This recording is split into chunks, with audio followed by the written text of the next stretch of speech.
Tragedy struck last week in Imo State after an explosion at an illegal refinery located in a forest in Abaezi Community in the Ohaji-Egbema local government area of the state killed over 100 people. Imo State Governor Hope Uzodinma has expressed his condolences to the families that lost their loved ones after the ill-fated oil bunkering explosion at Ohaji-Egbema.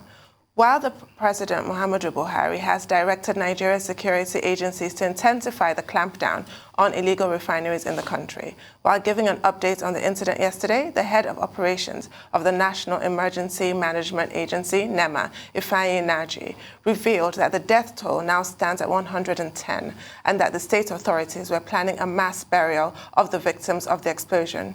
Joining us on the show this morning to discuss what the state government's next line of action is, what they are doing to prevent another of such occurrence, is Declan Mbadiwe Emelumba, Imo State Commissioner for Information. Good morning and welcome to the show.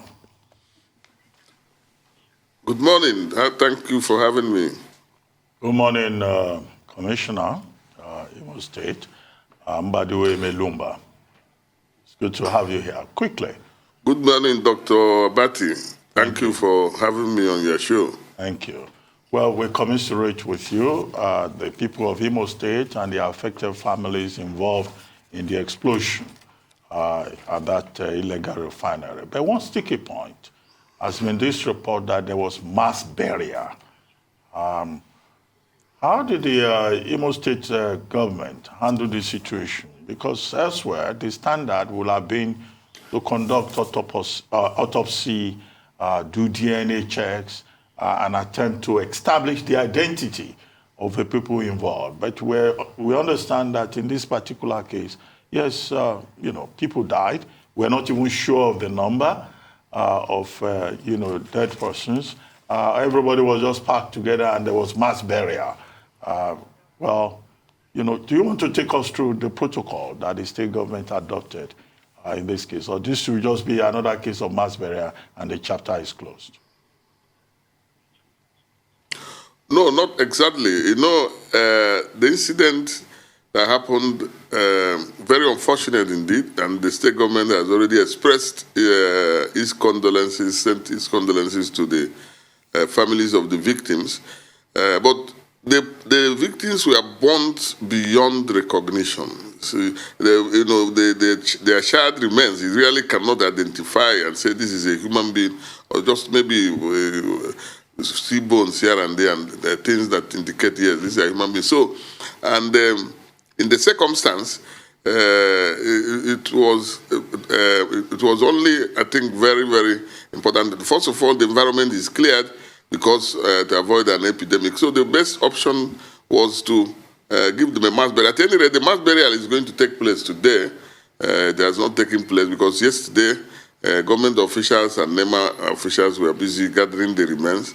So by today, the mass burial would have taken place, so the place will be fumigated. So in a situation where you can really hardly identify the remains, and then the place has already been polluted, there's a limit you can wait. So that was about the best option, to go ahead and give a mass burial, and then maybe leave a monument there that will remind people that this was where this happened, to serve as a deterrent for anybody who might want to try such illegality in the future. My question for you, sir, is who knew what when? Because right now it does appear that such a large operation could not have been undertaken without the knowledge of state authorities. Any kind of blind eye being turned to such illegality is a tacit approval of the exact situation that has caused this national tragedy. What is the kind of investigation that is ongoing now to really uncover exactly who is culpable beyond the one individual that we're told is being pursued by the long arm of justice? It's beyond that one person. Yeah, exactly. But, I want to tell you that bunkering has been existing even before we came in, and it's not only in Imo State, it's in some other parts of the country. And the government has not been sleeping. Serious efforts have been made in the past to arrest the situation and to stamp it out. But this is an organized, highly sophisticated crime syndicate that are resistant to lawful enforcement of order. And so no matter how much you try here and there, they still find a way. And that's why it's a black market. You know, the thing is done in the dark. You know, like this one that happened at Abaezi is in a forest, thick forest, where they go and do that. They are only known between them and their customers who know how to find them and go there and get the material. But the state government has always been after them. And in the past, there had been arrests. People were arrested and handed over to the law. But because the thing became persistent and it became obvious that there is not an ad hoc approach might not really solve the problem. Just about last month, the state government set up an anti-bunkering and anti-illegal bunkering committee headed by the Honorable Commissioner for Petroleum to collaborate with security agencies and stay as a standing committee that will regularly checkmate the activities of these people and go after them, fish them out, and make sure they are brought to book. So that committee is there. So you find that the government has not been sleeping. And now that this has happened, I'm sure that committee will redouble their efforts and to make sure that this is completely stamped out of Imo State. Mr. Commissioner, a lot of people say what you have just said is an indication of the failure of your state. And they would like to know, was it that there was no intelligence at all? Because you're saying that there's bunkering everywhere, and you're saying they do it covertly. They didn't do it covertly, Commissioner. It was open. It was a racket by the villagers. There were over 100 people to 300 people there. You can't do something covertly like that. So the state knew about it. So what would you say as regards that? And a lot of people are asking, why hasn't the governor gone there? Or has he gone there? Maybe we might be wrong on that. Has he gone to ground zero to ascertain what's on ground? 24 hours after the incident? Well, okay. Well, in the first place, I don't agree that is an admission that the failure on the part of the government. And I said, and I want to repeat what I said, that this thing is done in the dark. It's in the thick forest. The one that just happened at Abaezi, it wasn't anywhere near civilization. It's somewhere inside the forest where this thing is done.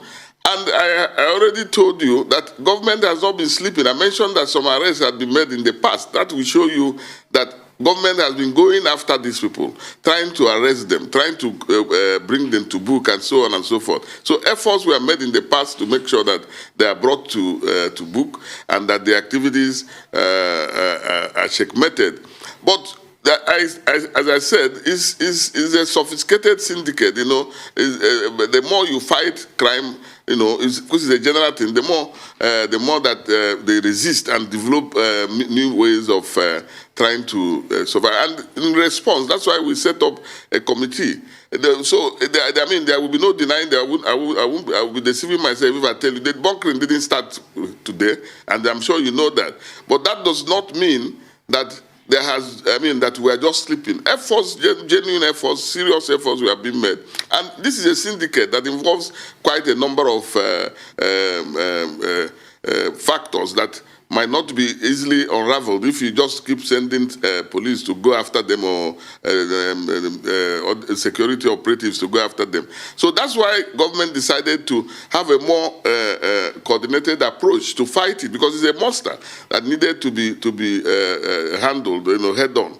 So I think that the government should be commended for recognizing that there is a problem and rising to the occasion to find a lasting solution to the problem. You know, you cannot say that because the thing was there, then it means that government failed. It's not true, because we have evidence of people who had been arrested and evidence that government has always been taking action to make sure that this thing is stamped out. And on the question of the governor visiting there, you know, I think that it is important to understand that in a situation like this, first of all, these are people who are involved in absolute illegality, absolute criminality against the nation, against the national economy. And when it's unfortunate that human lives have been lost, and it's unfortunate that these are also people maybe with dependence and so on. But the truth of the matter is that they knew, ab initio. They knew what they were doing. It's like somebody who wants to commit suicide. You try, because the efforts the government was making in the past to stop them was to make sure that they don't get to this sorry end that they have gotten into now. But they kept on insisting. And now, at the end of the day, this has happened. As sad as it is, it doesn't vitiate the fact that what they did was illegality. And what the government has done, what the governor has done, is to respond accordingly. First of all, the governor has commiserated with the families of the dead people, has sent the relevant agencies of government to make sure that the corpses are brought together, or the remains or whatever, brought together and buried. And then the environment fumigated, sent the Ministry of Environment to fumigate the place so as to make sure that the safety of the people around there is guaranteed. Now, the question of visiting, I will not think that a governor, knowing that these people committed heinous crime against the country and against all of us, I don't think that the governor should be in a hurry to go and celebrate that. When all this has been done now, at the appropriate time, he could go there to maybe assess the situation. But I don't think that that must be a priority. We're talking about criminals here. And I think that what is important is for the government to do all that it is supposed to do. Mr. Commissioner, yes. You don't think that it is important for the governor to visit a scene of a national disaster 48 hours after to commiserate with the people? You don't think it's necessary, Commissioner of Information? You don't think it's necessary for the governor to visit? No, I want to repeat what I said, and so you can quote me correctly. I didn't say I don't think it's necessary. I said I don't think it is important to stampede the governor into going there now at this particular moment. I think what is important is to take the necessary measures to safeguard the environment and bury the dead. Okay. Because we are talking of a national disaster. It is a willful disaster. It is a disaster caused by criminals who are sabotaging the country. Honorable Commissioner, I get your point. Yes. The point that is being made is about the government showing empathy. That's the point. Yes.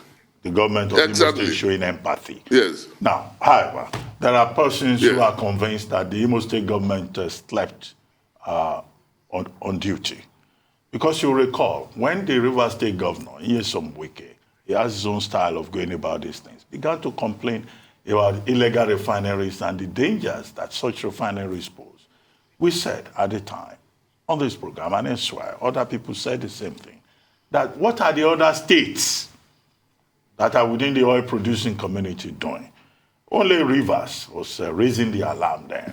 We didn't hear anything about what Imo State was doing. Second point of correction. You said the bodies were burnt beyond recognition. I'm not a scientist. I'm not a pathologist. But we understand that even a dinosaur's remains 1,000 years old, his DNA can be checked. So it's not enough to just say what we want to do is mass burial, because we're not talking about bodies burnt beyond recognition. We're talking about human beings, okay? And, some people may think you don't have a point, saying that you can't do proper autopsy. However, this is my question. The president of Nigeria has directed that those behind the illegal refineries should be fished out and made to face the law. What is the development with regard to that? Is the state government already working with the federal government to identify the saboteurs behind this particular incident, resulting in the death of so many? Yes, thank you very much. As we speak, the police and SS and other security operatives are intensifying efforts to make sure that those behind this are caught, arrested, and brought to book. We are aware that the owner, there are two of them who own the illegal refineries that exploded. Two of them are on the run, and they are looking. The police is searching for them. The SS is searching for them, and they are known people there because they are from the community. They are from the village. The neighboring villages there. So we are confident that they are going to be caught eventually and brought to book. And talking about what the government has been doing. I said it earlier that because we are aware that this was, like you mentioned, Rivers State, they have their own approach, and every government's approach must not be the same. But we have a committee on ground that is collaborating with federal agencies, and it's good that the president has also given directive that these people should be fished out. So that committee now is reinforced to collaborate with security agencies, and they will double their efforts to make sure that the illegal bunkering thing is stamped out in Imo State. I can assure you that that is the target, and it will be achieved sooner than later, particularly now that this kind of disaster has happened. So I'm confident that that will happen. And then talking about autopsy and all the rest of it, I think that it depends on the circumstance. In the first place, like I said, this is a very different situation. People who went on a very illegal mission, and then the corpses, I mean the remains really, because I keep remembering the remains were there. If can we really afford the luxury of waiting and then igniting the process of all this identification and all the rest of it? So the government looked at it in its wisdom that what is important first is to safeguard the environment for those who are the innocent ones around there who could be affected by a possible epidemic arising from that place. So the best thing is to safeguard the environment. One of the ways is to quickly get the remains out of the way and fumigate the environment so that people can at least be sure of their health and their safety in terms of environment. Well, Honorable Commissioner, it's good you made a point that a committee has been set up. You know what they say in Nigeria? When government doesn't want to solve a problem or address an issue, it sets up a committee. Then when that committee finishes assignment, it sets up another committee to review the assignment of the other committee. I hope this will not end up as a committee and allowance sharing exercise. So let's talk about that, what the government of Imo State is trying to do to ensure that there is no reoccurrence. It's been reported that your security agencies in Imo have been ordered to comb every forest and just really uncover illegal refineries wherever they may be. Can you give us more detail about that? Okay, thank you so much. But first, let me react to Dr. Abate's insinuation. I want to say that this is not like a committee. It's not an ad hoc committee where you have terms of reference and then you have a deadline to come and submit your report. Then maybe after that you set up another committee. This is like a standing committee. It's like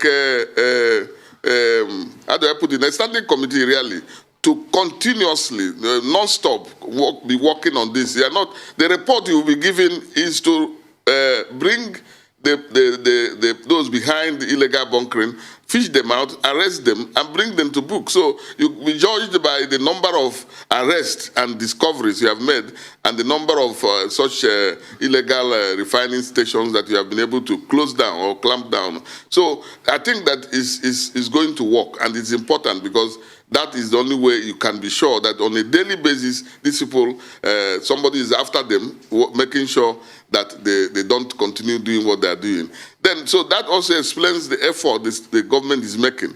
The government is making sure that there is a continuous monitoring of these people and that they are not going to be given a minute to rest, and also by public education, because letting people also know, that's part of the work of the committee, letting people also know the dangers of these activities, and that saying that some of the people engaged don't have jobs that is not an alternative. The alternative is not to become a criminal or to go into a mission that could lead you into self-suicide and all the rest of it, or suicide. So I think that with all this in place, the government is doing enough to make sure that we stamp out this monster from within the state and in the state.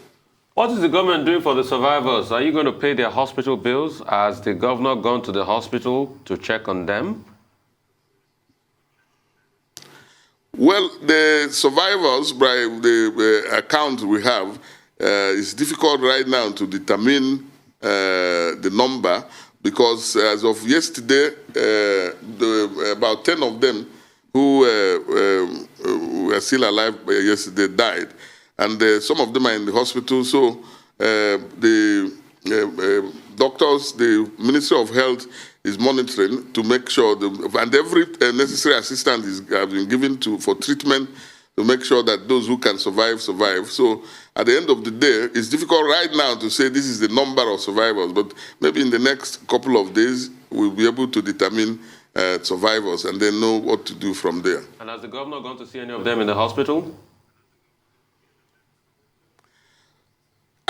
Honestly, quite frankly, I don't know why you want to bring in governor into this. If the Commissioner for Health is doing all that is needful, making sure that they are provided with the necessary funding and facilities for treatment, and is going there regularly to check on them and make reports.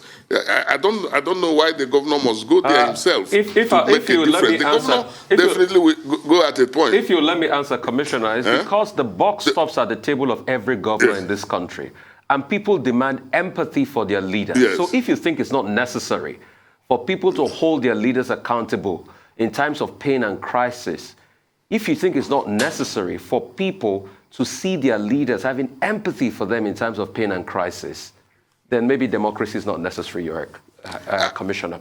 Thank you so much. No. I don't agree with you, because what they are saying is empathy. The governor, that's why the governor has a cabinet. That's why the governor has commissioners. There are certain assignments he can afford to send his commissioners. He must not go there himself to show empathy, because if he's not feeling for the people, he wouldn't have been taking all the necessary. And the difference between what you are saying and what I'm saying is the timing. What is important now is to save the situation, and the governor is doing everything that is necessary to make sure that the situation is arrested. You are thinking that he must go there today or yesterday or so on. It doesn't follow. What is important is that he's doing all the necessary things that need to be done to handle the situation. Honorable Commissioner of Information, Imo State, Mr. Emelumba, thank you very much indeed.